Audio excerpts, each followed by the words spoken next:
আরজিকর হাসপাতালে নৃশংসভাবে খুন হয়ে যাওয়া তরুণী চিকিৎসকের বাবা মায়ের ডাকে নবান্ন অভিযানের ঘটনায় কলকাতা পুলিশের হাতে দ্বিতীয় গ্রেফতার নৈহাটি মানস চন্দ্র সাহা। প্রথম গ্রেফতার হয়েছিল চন্দন গুপ্তা। এ বিষয়ে ব্যারাকপুরের প্রাক্তন সাংসদ অর্জুন সিং বলেন, পশ্চিমবাংলার সরকার ভয় পেয়ে সাধারণ মানুষকে হেনস্থা করছে। মানসবাবু কোনো ঘটনার সাথে যুক্ত ছিলেন না, শুধুমাত্র প্রতিবাদ করতে আন্দোলনে গিয়েছিলেন। সে কারণেই তাকে হেনস্থা করার জন্য গ্রেপ্তার করা হয়েছে। মনোজ বর্মার ব্যারাকপুরের প্রতি একটু বেশি ভালোবাসা রয়েছে, কারণ উনি ব্যারাকপুর পুলিশ কমিশনার ছিলেন। এখন কলকাতা পুলিশে গিয়ে এখন ব্যারাকপুরের প্রতি বদলা নিচ্ছে। মানস সাহা একজন সিনিয়র সিটিজেন, তার মানে বোঝা যাচ্ছে যে পশ্চিমবাংলা সরকার ভয় পেয়ে সাধারণ মানুষকেও হেনস্থা করছে। প্রত্যেকটা কেসে ওই আদার্স 25 আদার্স 20 এইসব বলে রেখেছে, আর কিছু কিছু লোককে ধরে ওই কেসে ঢুকিয়ে দিয়েছে, যেটা করছে।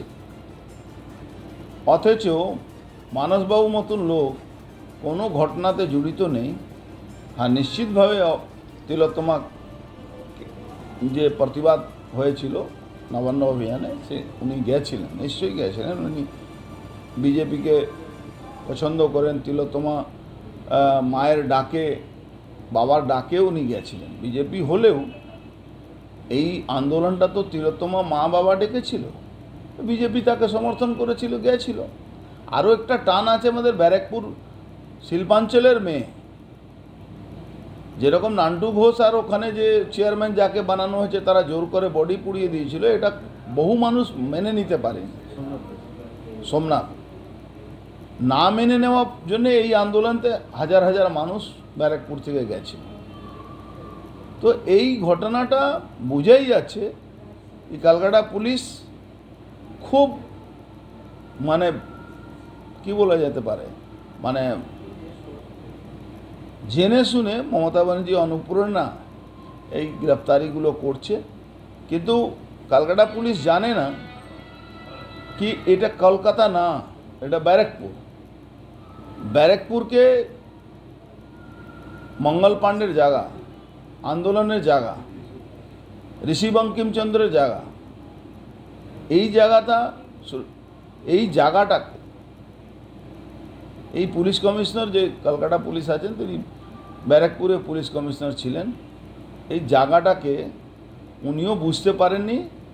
এখন কলকাতা থেকে ছড়ি ঘোরাবার যে চেষ্টা করছেন, 26 বেশি দূর নেই, এসআইআর হচ্ছে, সুপ্রিম কোর্টও বলে দিয়েছে।